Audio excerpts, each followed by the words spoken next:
Good evening and welcome to this week in review. Tonight's stories include St. John's Central High take part in Addictions Awareness Contest, the Guiding Movement annual Christmas tree fundraiser, and we have the school report. These stories plus community events, the VBS Playbill, Off the Rack, and more coming up after these words from tonight's sponsor.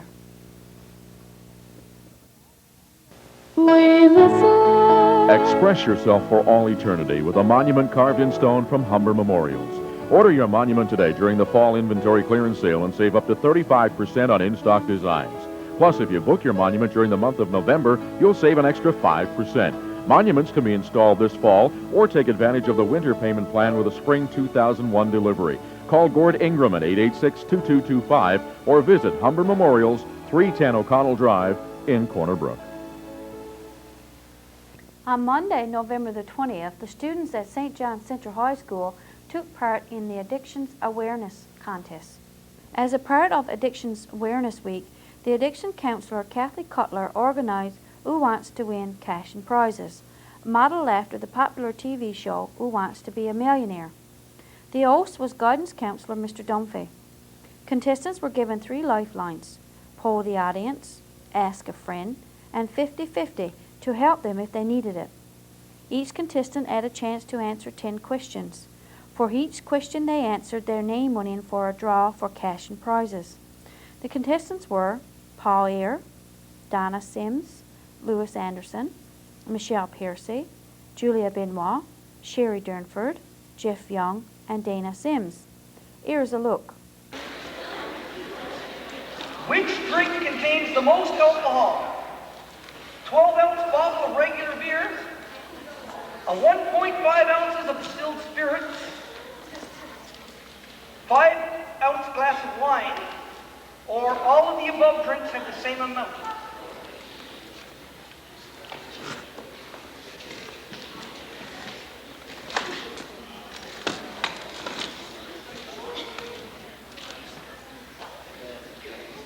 He wants to poll a friend. He wants to ask a friend for help. What friend are you asking? Belinda. He needs your help. Jeff needs your help. You didn't hear that, sir? D. Okay. You gonna go with D? Is that your final answer? Way to go. All right. All of the above drinks have the same amount of alcohol.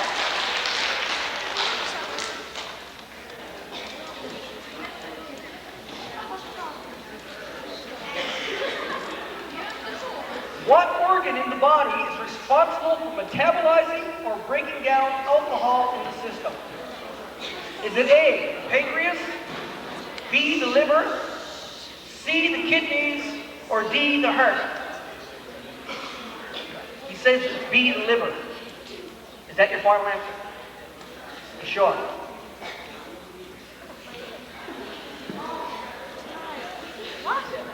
Okay, he's going with B, the liver. And he's right again. The sponsors for cash and prizes were business and organizations. We congratulate the students on doing so well with the contest and to the addictions counselor for organizing the event. The Guiding Movement has once again decided to have their Christmas tree and decoration fundraiser. The Christmas tree is on display at the Scotia Bank. The tree is decorated with homemade decorations which were donated by the parents of Sparks, Brownies, Girl Guides, Pathfinders, and Guiders.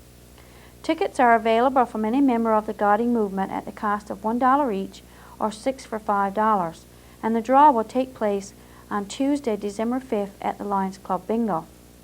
All proceeds from this fundraiser will go towards a camping trip planned for June at Pinchgut Lake.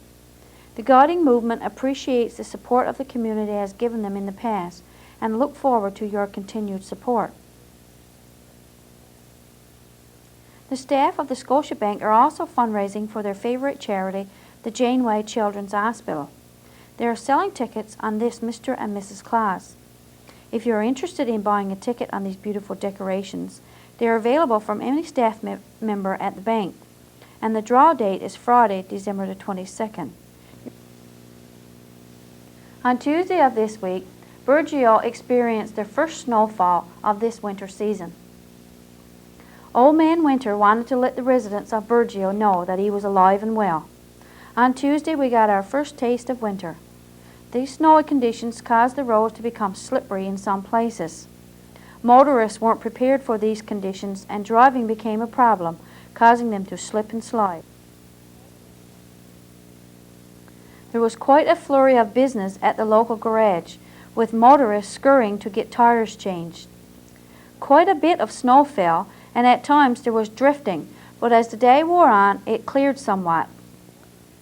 The older folks didn't seem to appreciate the quick change in the weather, but the younger people were quick to take advantage of the snow. And it seems that the snow is here to stay. Stay tuned for more of This Week in Review coming up after these words from Humber Memorials.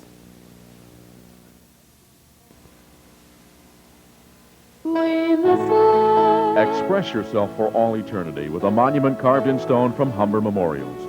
Order your monument today during the fall inventory clearance sale and save up to 35% on in-stock designs. Plus, if you book your monument during the month of November, you'll save an extra 5%. Monuments can be installed this fall or take advantage of the winter payment plan with a spring 2001 delivery. Call Gord Ingram at 886-2225 or visit Humber Memorials, 310 O'Connell Drive in Corner Brook. On Thursday of this week, we spoke to Mrs. Doris Pink, acting principal of the St. John's Central High School. And good afternoon, Doris. Hi, Marie. Thanks for speaking with us. It's a pleasure, I think. First time, eh? Yes, first time in this role anyway. Okay. Now, how are things going with all the students being in one school, from your perspective? Well, I think we've adjusted very well. Again, that's my perspective. You know, if you asked a dozen people, perhaps you get a dozen different views. But I don't see any real problems. Actually, it's been a lot smoother than I thought. Other than the fact that we are cramped for space, I think the kids coming together I think it's going over really well. Better than most people expected. I haven't heard any complaints from our kids. I haven't heard any serious complaints from primary, elementary. You know, at the beginning there was a problem with parking. I think that's largely ironed out. Scheduling sometimes, especially the gym, getting used to just one gym. Like last week we had the presentation from Addictions Awareness, and you were here for that. And she called down, we set up the time, and I okayed the gym, and I never stopped to look at the schedule, and really it was supposed to be a grade 6 gym class, you know, like those kinds of things. But I think that's just like whenever we go into the new school, like in one building, we're only going to have one gym, and we're going to have to get used to those kinds of things. So hopefully we won't make too many blunders, and if they help, not all my fault there. So yeah, it seems to be working well, and yeah. from me not being in the school, that I haven't heard too much about. Mostly complaints seems to be lack of space, but you just think about it. We're taking the elementary school and putting it in another school, and that's just phenomenal, right? Oh yeah, and I was really concerned about our students, because I know the elementary school kids, they've lost their school, but they were coming to a new place, and we made a lot of concessions for them, all their area was all painted, and it was done up as nicely as we could. So I was worried about my students, because they were the ones that were being encroached upon, it was their school that they got to share. I mean, I know it's our school, but they've been really, really good about it, as far as I'm concerned. They have anyway. Okay. Now the reports went on last week. So how did our schools do? I guess. Well, the junior high, the grades 7, 8, and 9, I think they did very well. In terms of passing credits and stuff, at grade 7, we had a 86% pass rate, and 36% were on the principal's honor roll. At grade 8, 85%, and 46% on the principal's honor roll. And grade 9, 86% and 36% on the principal's honor roll. So 85, 86% success rate, I think that's very good. Now, at the senior high, I was disappointed in the first term reports overall, both in the success rate and in the honor roll. For example, level 1, we have 29 students, and of those 29, 12 of them failed at least one credit, which means I had 59% of our students passed all their credits. And there's only 7 students on the honor roll, which is 24%. That's in level 1. Normally we say level 1, you know, is a transition from grade 9 to senior high, and so they don't generally do as well. But then at level 2 and 3, the results weren't any better. Like the level 2s, there are 32 students registered as level 2 students. 14 of them failed at least one course, and that's, so we had 56% of them that passed all their credits, right? Which is not very high. And there's only 8 of those students on the honor roll, so that's 25%, you know. And that's if my math is right now. That could be wrong, because my math is not that good. And at level 3, there's, well, level 3 and 4, because there's 2 fourth-year students. There we have 20 students in total, and of those 20, 8 failed at least one course, which is a 60% pass rate, and only 2 of them are on the principal's honor roll, and so that's only 10% of the students. And you know, the principal's honor roll is 85 and over, and so overall I'm disappointed with the levels 1, 2, and 3, I must say. Okay, so now if any of our students fall into that category, what would you suggest? Well, we've got 5 tutors in the school, the tutors for tuition, and like they are available to tutor one-on-one. So if a student is identified as needing special help in a subject matter, they can come to see myself or Mr. Dunphy, and they can get assigned to a tutor. And it might not be like that they have to have a tutor like for an hour a day every week. They may just need help when they're doing a test or something like that. So that's available. Other than that, we have Homework Haven every Tuesday night and every Thursday night, and that's from 7 to 9, and the tutors are there. At least 3 tutors are at every session, so if you need help with homework or an assignment, or again to help to study, then it's there for you. Like, you know, so I think the help is available if students want to take advantage of it. Now, I guess having said that about how disappointed I was, I guess first term reports like traditionally are low. Like it's like it comes pretty early. In a lot of cases, for example, in the chemistry, I know they did just the one test. That's all that was reported on in the first report. So you know, like if you failed the one test, it meant you had a failing grade on this report card. So like things like that are factored in. But still, you know, the numbers don't lie. We did have 12 students who failed credits in year 1, and 14 in year 2, and 8 in year 3. So, you know, that's a high number as far as I'm concerned. Okay. Now, we understand that the last Friday of every month you have an assembly. Now, is this something that you've been planning to do and just decided to do this year, or was it just a... Actually, it came up last year. Like normally at the end of the year, we have this, like the last assembly for the school year, we've given out like little participation certificates for like participating in things throughout the school year. But like everybody was getting everything all at one time, and you know, like a lot of it was from stuff that was long gone, something you finished in September. So we thought that it might be a nice idea to recognize students throughout the year, right? And so it was an idea that we looked at back then, and one I thought we should go with this year. And so what we do, at the last Friday of each month, we have an assembly, and like the student council will do a report, and the principal will do a report, and then we'll have entertainment from one group. Like this week it's the grade 7 group, and if we have presentations to give out, like this week, for example, we'll acknowledge the boys volleyball team and the girls volleyball team, because November is volleyball month, and like we've recognized like prefects and the softball teams and stuff like that.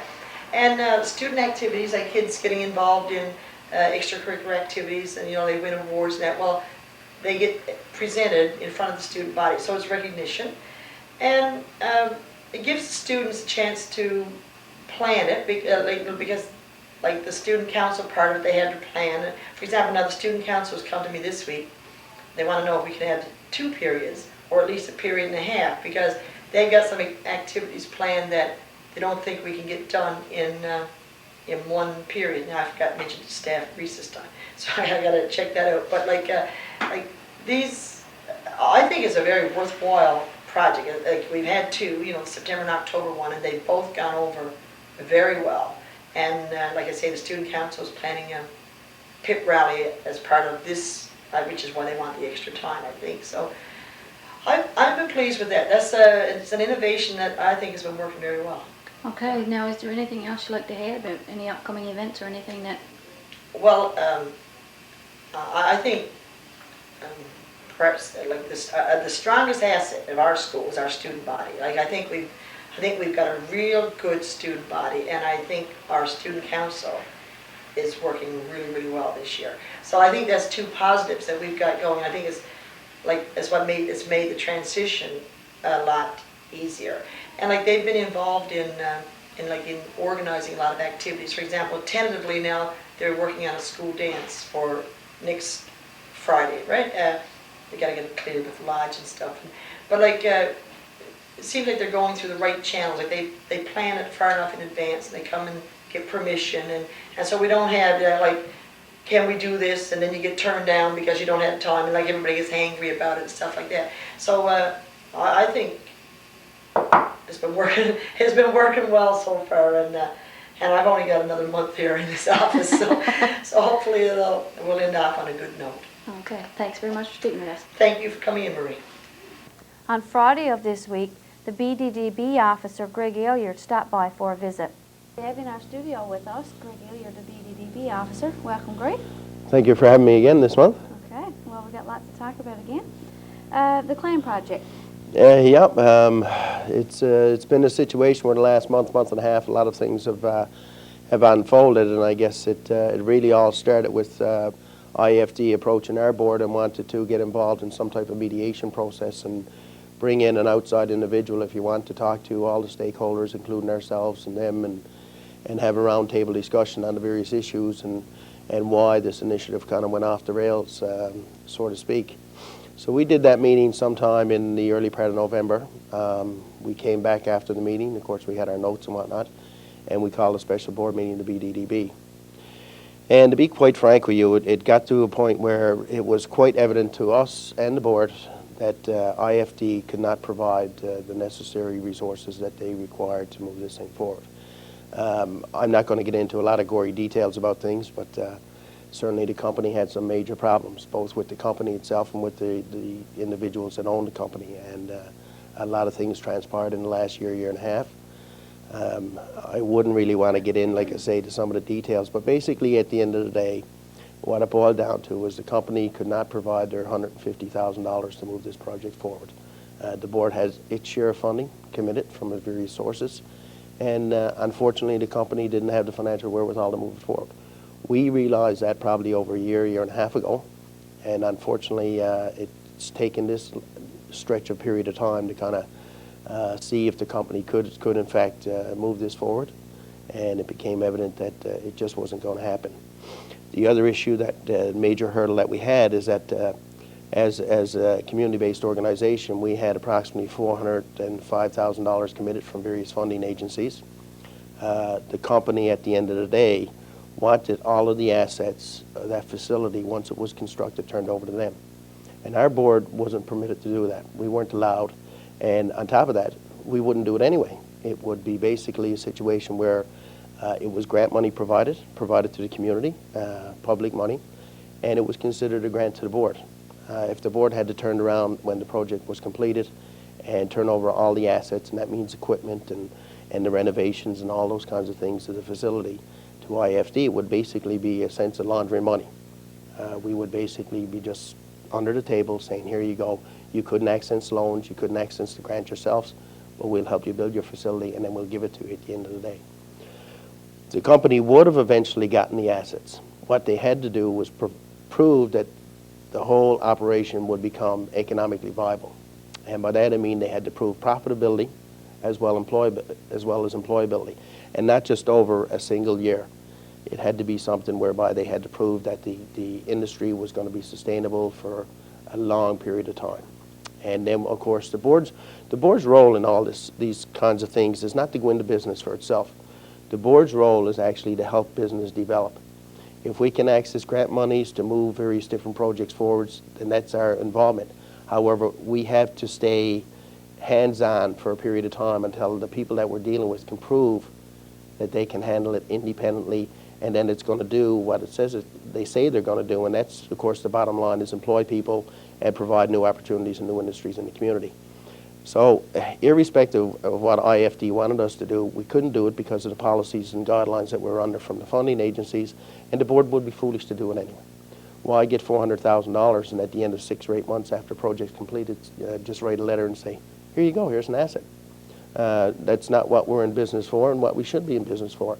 I think at the end of the day, if these people could have proven, I know that at the end of the day, if these people could have come to the table with their money, if they could have proved economic viability, then the board would have no alternative and would be more than glad to turn those assets over to a private company and say, here guys, you've done a fantastic job, you've employed people, you're profitable. If you're profitable, it means the company's going to stay around, and therefore you deserve to have the assets and do what you want.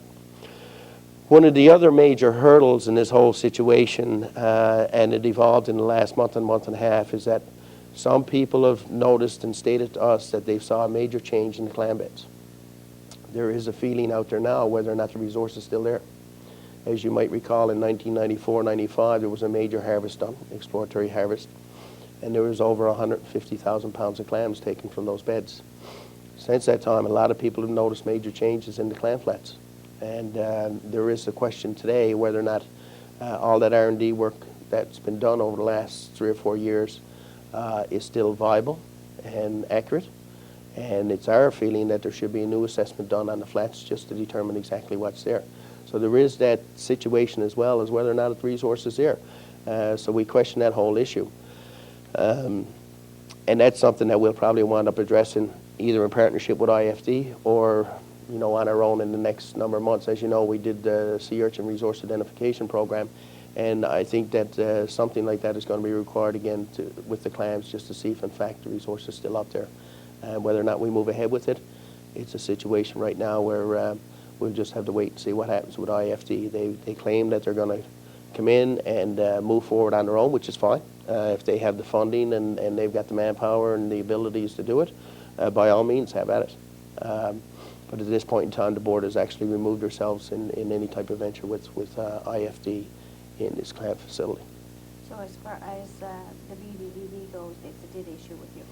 It is right now. We've written the individual that was moderating the last meeting, as well as all the stakeholders, and we've actually notified government that we've turned back any funding money that we had because we didn't feel it was fair to have all that money tied up because they were still committed to the project. So we felt basically that we should turn it back, and at the end of the day, I think the board is quite pleased that basically we didn't take public money and spend it in something that was potentially less than viable at the end of the day and could wind up to be another white elephant, and of course a sore eye not only on the board but the community as a whole again. So we do have a major comfort level with it, and unfortunately with IFD they ran into some of their own major situations, and certainly the board has no ill feelings towards them and wish them all the best. But in terms of this situation, we've closed the book or closed the chapter on this one in terms of working with IFD. Okay. So on to the tourism incentive. Yeah.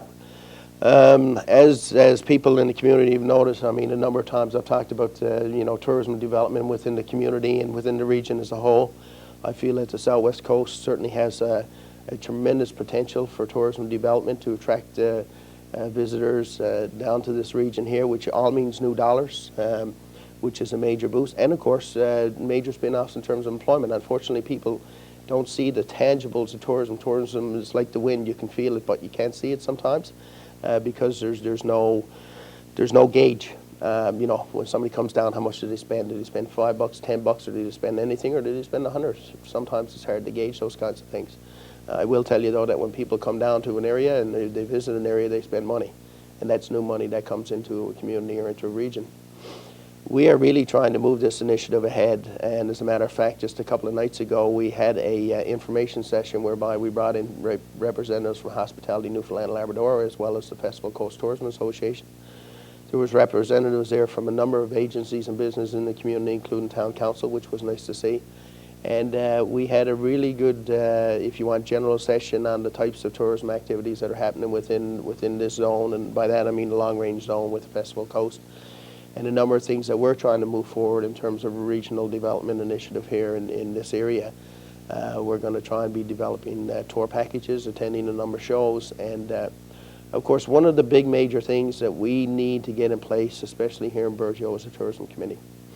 And people will notice next week that we'll have an advertisement here asking, doesn't matter if you're a business person, sitting on some type of volunteer committee, or just an average resident of the community. If you have an interest in tourism or want to get involved, then we'd like to see as many people as possible attend this meeting. And that's going to be held the week after next. We're not sure the date yet.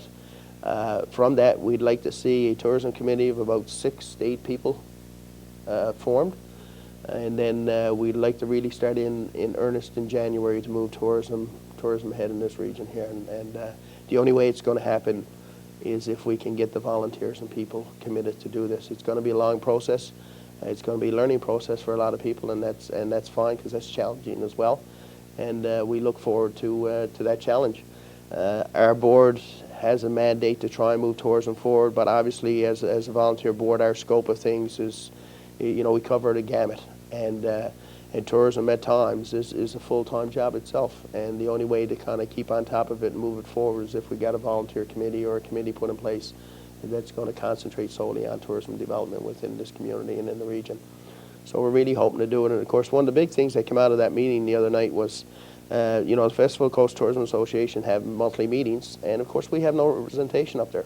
So we have a lot of issues like the signage issue and the ferry issue and a host of different things that have come up. And unless you have a voice around the table that speaks up for Burgeo on the southwest coast, then obviously the people around the table all have their own bias and their own interests. So who's going to be heard the loudest are the people that are around the table. So what we're really trying to gear up as well is that if we can form the committee and then we can designate 2, 3, or 4 people to say, okay guys, let's take our turns, and once a month somebody different can go up. At least we're around the table. We can put issues that are relevant to the southwest coast on the table and make sure that we're not missed in the overall tourism picture within the region. There's a lot of things that can be happened through the Festival Coast in terms of promotion and marketing, and we need to access that avenue as well, because it not only saves us dollars, but it gives us access to dollars that are available to them to help promote the amenities and what we have down in this region. So we're really going to try and push that one forward. I know there's been some apathy in the community over tourism, because I think part of it is maybe a lack of understanding and the knowledge of what could be here. I know when I first came down here over a year and a half ago, it just awed me from, you know, the sandbanks, and even just to drive down here, believe it or not. I mean, people say, my God, you know, they come down here for the first time. But just the geographic boundaries that when you leave, you know, the Trans-Canada Highway until you get to Burgeo, I mean, it's fantastic, the mountains and the barrens and certainly the wildlife and all that stuff. So, I mean, there's so much potential here, and when you live here, sometimes you take it all for granted.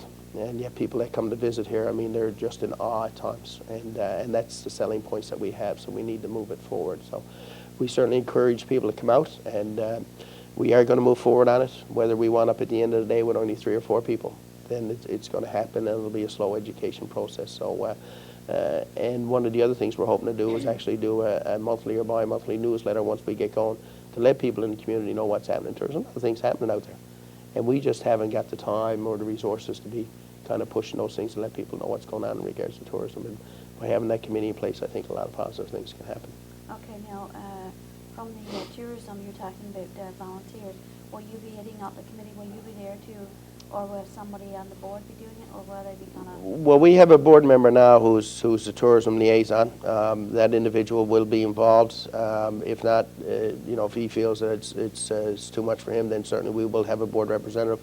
I will be attending the meetings as a liaison and assisting with moving things forward, and you know, so there will be access to our office's resources. We're not just going to put this committee in place and kind of, you know, cut the strings and let them go off the drift. That doesn't help anybody. So we will be there. We, you know, again, the board is committed to it, and we're committed to it, and we just need people within the community to assist in driving this thing forward. Okay. Our sea urchin projects. Yeah, as people know, in the last number of months, we've had a number of hurdles that unfortunately we haven't been able to jump over yet. A lot of them are still there in front of us. We are in the process right now, though, of investigating the potential of trying to get a secondary processing license.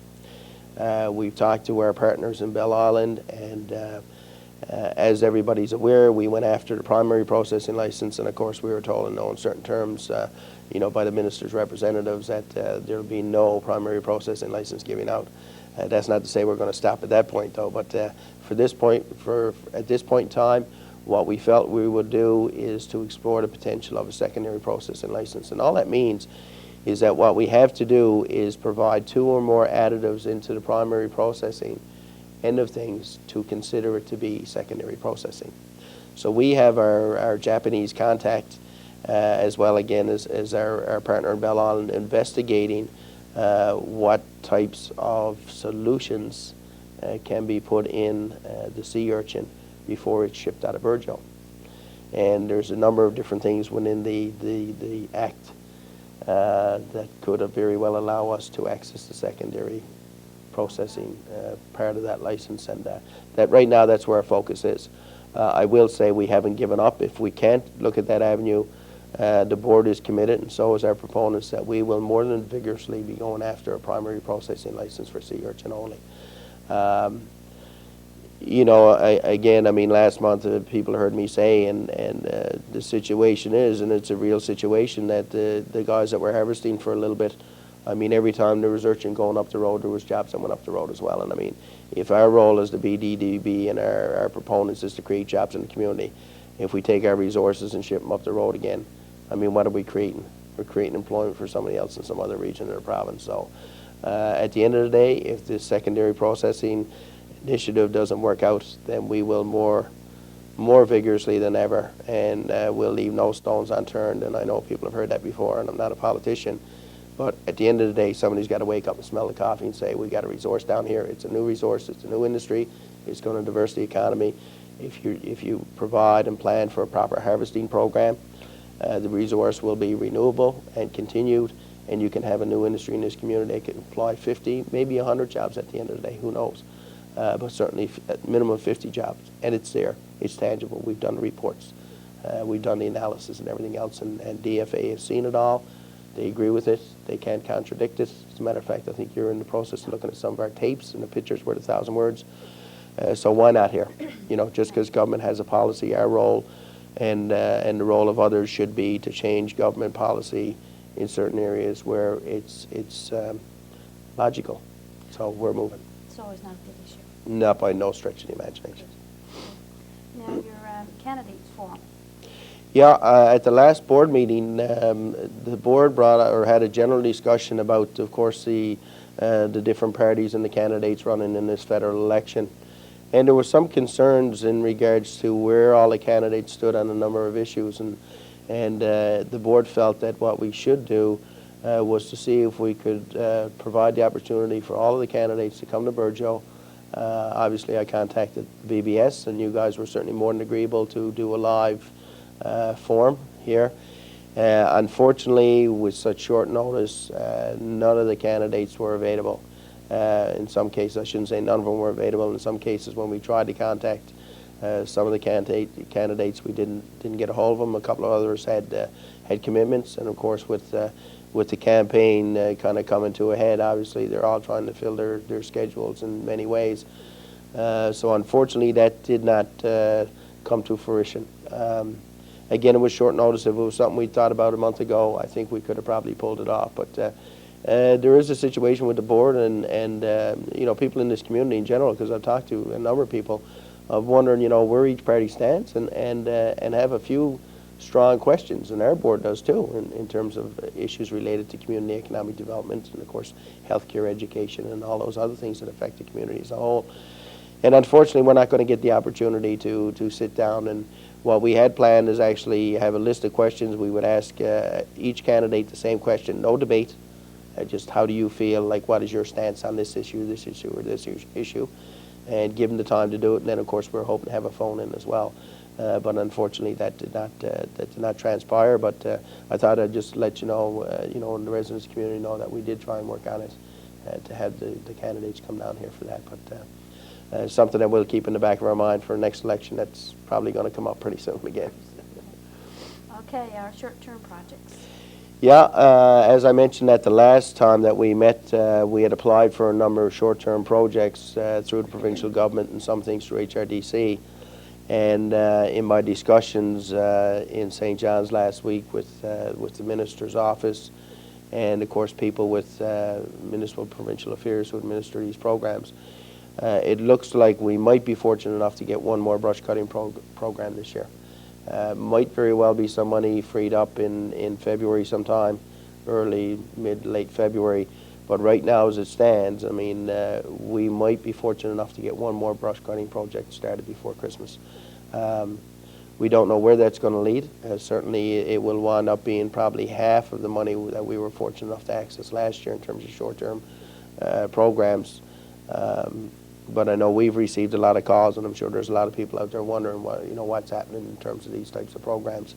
And I can assure people right now that for the very near future, we will be lucky enough if we get one more brush cutting project before Christmas, which might very well employ the same amount of people that we have now involved up on the highway, which is about 10 people. Anything else besides those? No, we've applied for, I don't know, probably 6 or 7 different short-term projects, initiatives that we feel that are worthwhile to the community, not just to create employment. I think I've stated that more than once, that that's not our philosophy, just to get people to work. We want to do something tangible with it. And it looks like that none of those are going to move forward at this point in time. So it's a situation where I guess it's a sign of the times in some ways, and we'll just have to wait and see what happens. So I guess for the residents of the community, just to make them aware that there will be one more project by the looks of it. And again, we will be following the same policy that we've always followed in terms of hiring, and to me that's not questionable. We're not going to deviate from that for 1 minute.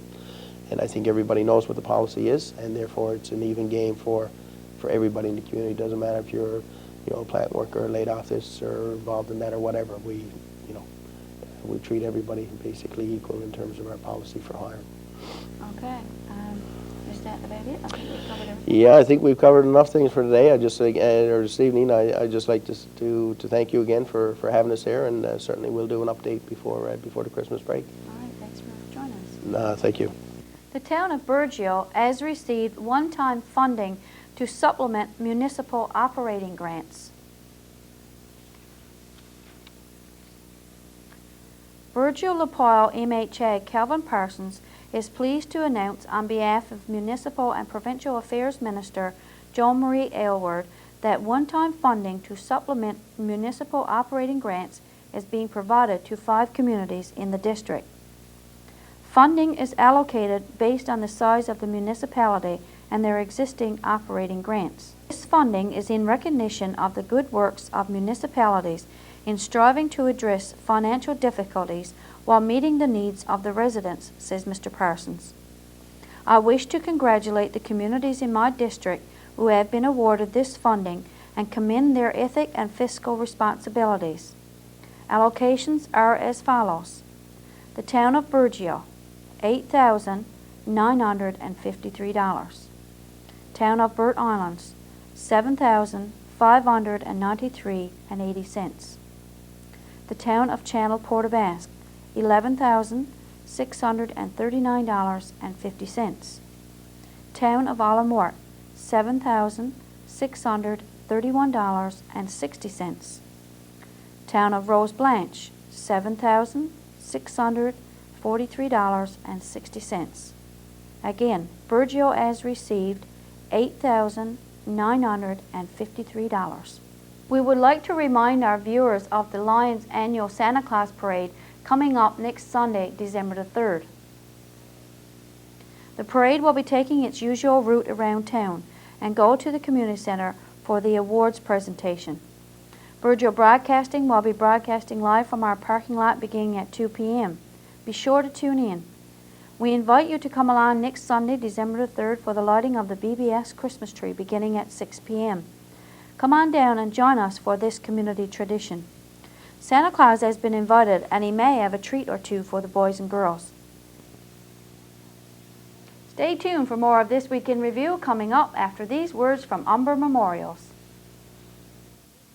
We the Express yourself for all eternity with a monument carved in stone from Humber Memorials. Order your monument today during the fall inventory clearance sale and save up to 35% on in-stock designs.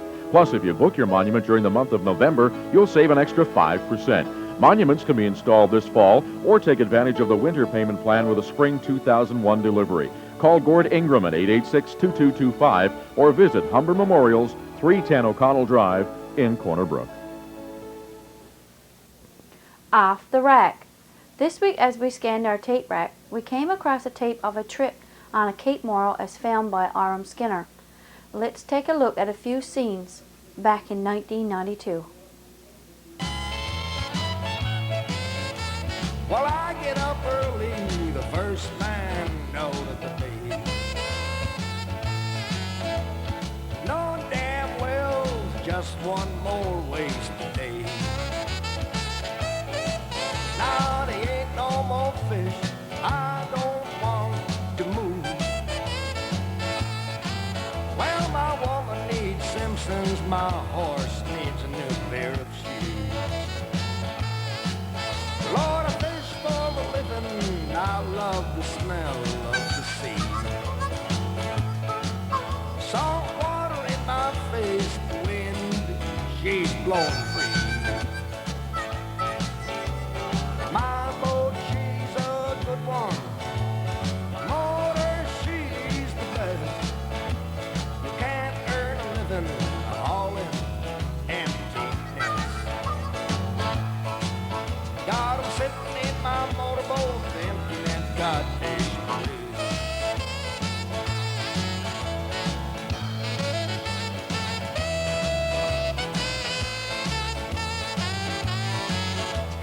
Good evening and welcome to the community event segment of tonight's broadcast.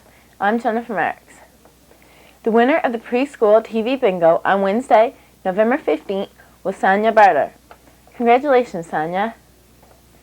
TV bingo for Wednesday, November 29th at 7 p.m. has been canceled. The Sand and Sea Committee will sponsor the next scheduled TV bingo on Wednesday, December 6th at 7 p.m. The Brunettes are planning a flea market on Sunday, December 3rd at the Fire Hall. Tables cost $5. If you're interested or would like more information, please call Laura at 886-2974 or Debbie at 886-2839. The LOBA will be holding their annual Christmas craft and bake sale on Thursday, November 30th, beginning at 2 p.m. at the Lodge. There will be a wide variety of crafts and baked goods, plus a door prize to be won. Come along and bring a friend and stock up on your Christmas baking. The Caregiver Line provides information on services and support that are available to unpaid caregivers within Newfoundland and Labrador. If you're a caregiver and would like to know more about the services that are available in your area, or would like to become a part of the caregiver membership and receive a free quarterly newsletter and information package, please call the Caregiver Line at 1-888-571-2273. If your group or organization has an upcoming event planned, we'll be happy to advertise it for you. Just call the BBS office by Wednesdays of each week to have items included in this portion of our broadcast. That concludes the community event segment of tonight's broadcast. See you next week. BBS Playbill. Tune in on Tuesday for a rebroadcast of Pansy's Garden. On Wednesday, we'll have a short video called Telemarketing, Consumer's Choice. Tune in on Thursday when we'll have a safety video from the Ground Search and Rescue. Join Pansy and the gang for 2 stories, a craft, and lots of fun on Saturday morning at 11 a.m. on Pansy's Garden. Before we go, we would like to take this opportunity to wish Irene and Jimmy Steve Morrison a happy 61st wedding anniversary they're celebrating today. Best wishes come from their family and friends. And I'll be here again next week with This Week in Review. For This Week in Review, I'm Marie Rose. Good night and God bless.